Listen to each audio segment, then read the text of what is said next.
Dan sejarah menunjukkan bahawa mereka yang bekerja dengan marmar ini ataupun dengan marble ini kebanyakannya maut. Itulah sejarah pembinaan Sofia, Hagia Sophia ataupun Hagia Sophia yang mereka jadikan sebagai pusat agama Nasrani di Konstantinopel yang sekarang sudah bernama Istanbul. Dalam satu hadis yang diriwayatkan oleh Imam Ahmad, yang diriwayatkan oleh daripada Imran bin Husain, qala bainama nahnu hayy Rasulullah sallallahu alaihi wasallam naktubu iza su'ila Rasulullah sallallahu alaihi wasallam ayu madinataini tuftahu awlan. Kami bertanya Rasulullah, bandar manakah yang akan dibuka awal oleh umat Islam? Konstantinia atau Romia? Apakah dia bandar Konstantinopel dibuka oleh umat Islam di awal ataupun bandar Rom? Qala Madinah Hirqal tuftahu awalan. Rasulullah menjawab, bandar yang mula dibuka oleh umat Islam ialah bandar Konstantinopel, bandar yang diperintah oleh Hercules. Hercules ialah raja Rom ketika zaman Rasulullah. Bahkan dia pernah beriman sekejap, kemudian dia murtad kembali, Hercules, sebagaimana yang kita sebut dalam kuliah lepas. Dan Rasulullah menjanjikan Konstantinopel, bandar kota yang bakal dibuka oleh umat Islam di awal. Hadis ini juga dipahami bahawa Rom, Itali akan jatuh kepada umat Islam. Sebab ditanya Konstantinia Aromia, lalu Rasulullah menjawab Konstantinia akan dibuka lebih awal, mafhumnya Rom akan dibuka kemudian. Dan oleh sebab itu, setiap pemimpin atau khalifah umat Islam ingin menjadi orang yang pertama membuka Konstantinopel. Dan ini dimulakan oleh Muawiyah bin Abi Sufyan. Muawiyah berkali-kali untuk membuka Konstantinopel tetapi tidak berjaya. Disambung oleh kerajaan Abbasiyah, kerajaan Umayyah, dan pernah dilakukan oleh Khalifah Hisham Abdul Malik umpamanya, tetapi tidak pernah berjaya. Harun al-Rashid juga pernah mencuba menawan Konstantinopel tetapi tidak berjaya. Kotanya sangat-sangat teguh. Dan pernah sahabat Rasulullah Abu Ayyub al-Ansari bersama dengan Muawiyah cuba membuka, tetapi Abu Ayyub telah syahid di luar kota. Dan kini kalau kita pergi ke Istanbul, kita boleh temui kubur Abu Ayyub al-Ansari. Siapa Abu Ayyub al-Ansari? Sahabat Rasulullah. Apabila Rasulullah berhijrah ke Madinah, rumah beliaulah Rasulullah mula-mula tinggal di Yathrib ataupun Madinah. Dan selepas pembukaan Istanbul, umat Islam tidak panggil menakluki, sebab menakluki maksudnya membawa ke zaman jahiliah. Umat Islam menggunakan istilah pembukaan Fathul Mekah, pembukaan Konstantinopel. Tetapi kita lihat ramai penulis mengatakan penjajahan Istanbul, tidak tepat. Dan oleh sebab itu, sebaik saja Sultan Al-Fatih yang masih muda membuka Istanbul, dia cuba mencari kubur Abu Ayyub al-Ansari sebab sahabat ini sangat besar. Dan dengan munajat tuan gurunya Agha Syamsuddin yang menjadi mentor kepada Sultan Ahmad Fatih, mereka temui di kawasan di luar kota Istanbul. Ini ialah tempat yang ditentukan sebagai kubur Abu Ayyub al-Ansari. Ceritanya cukup menarik. Pengembala yang mengembala di kawasan itu, kambingnya tidak pernah melintasi kawasan rumput yang hijau. Kawasan itu rumput yang hijau dan tempat lain ternakan tidak masuk kawasan itu. Dan disitulah tempat kubur Abu Ayyub al-Ansari. Dan apabila digali, ada papan marmer yang menunjukkan inilah kubur Abu Ayyub al-Ansari, ditulis dalam bahasa Hebrew.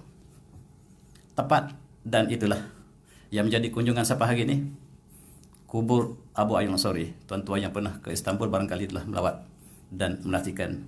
Inilah raja yang membuka Konstantinopel, Sultan Ahmad Al-Fatih. Sultan Ahmad Al-Fatih. Dan kalau kita lihat sejarah pembukaannya cukup luar biasa. Bagaimanakah Konstantinopel ini dirantai? Selat Bosporus ini tidak boleh dimasuki oleh kapal, tetapi ada rantai yang sangat-sangat besar. Tetapi bagaimanakah dia menaikkan kapalnya melalui daratan? Satu perkara yang tidak pernah berlaku dalam sejarah peperangan manusia.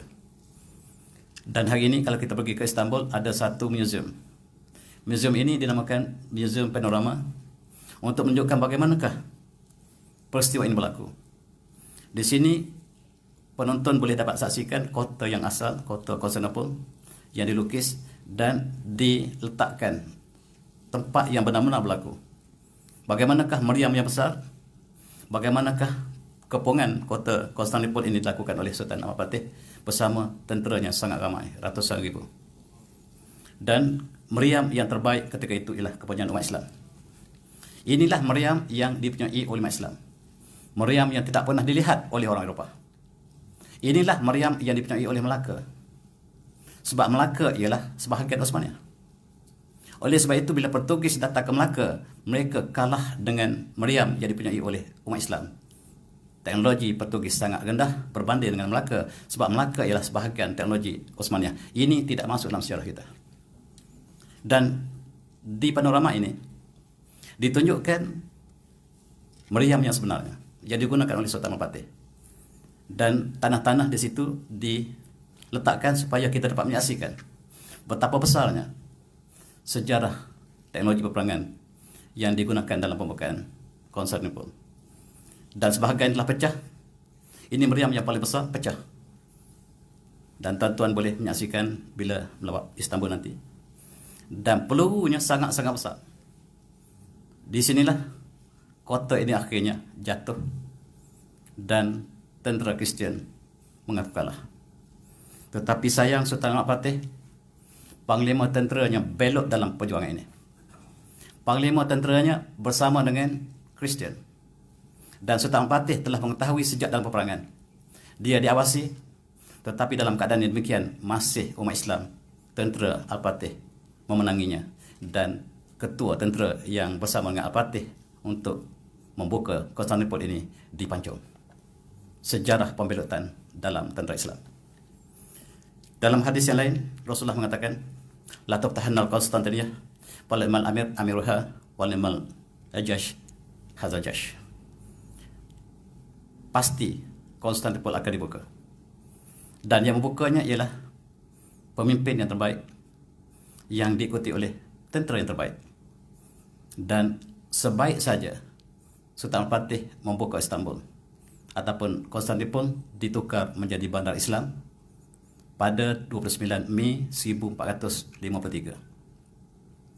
Dan sebaik saja masuk ke kota Konstantinopel, kesinilah tempat tujuan Sultan Fatih, iaitu Hagia Sophia.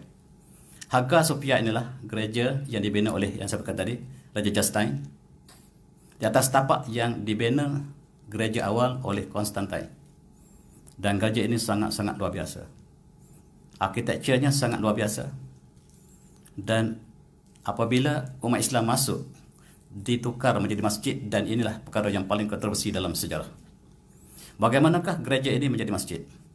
Sejarah Islam tidak sama dengan sejarah ditulis oleh Barat. Saya nasihatkan pemuda-pemuda, pengkaji-pengkaji, jangan sekali-kali merujuk buku British ataupun buku dalam Orientalis dalam konteks pembukaan Konstantinopel, sebab mereka telah memesongkan sejarah yang benar. Dan hari ini kita lihat sejarah Islam.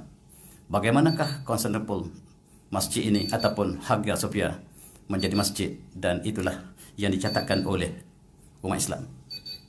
Ini ialah catatan umat Islam bagaimanakah bertukarnya Hagia Sophia daripada gereja menjadi masjid. Kita bagi ruang untuk azan dulu.